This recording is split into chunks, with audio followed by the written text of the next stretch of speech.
Hi friends, today recipe కొరమీను చేప చాలా సింపుల్ అండ్ టేస్టీగా చూసేయండి. ముందుగా అయితే చేపలు ఉప్పు వేసుకుని బాగా వాష్ చేసేసుకున్నాను.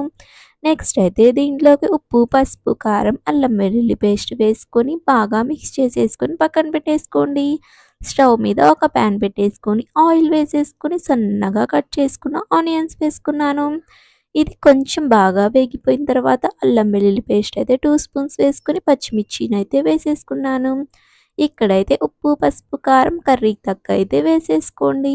ఇలా వేసుకున్న తర్వాత మనం ముందుగా మ్యాగ్నేట్ చేసుకున్న చేప ముక్కల్ని కూడా వేసేసుకొని ఒక 5 మినిట్స్ అన్నా కలిపేయకుండా అలాగే ఉంచేసుకోండి. ఇప్పుడైతే దీంట్లోకి నిమ్మకాయ సైజంత చింతపండు తీసుకొని రసం తీసుకొని అయితే వేసేసుకోండి.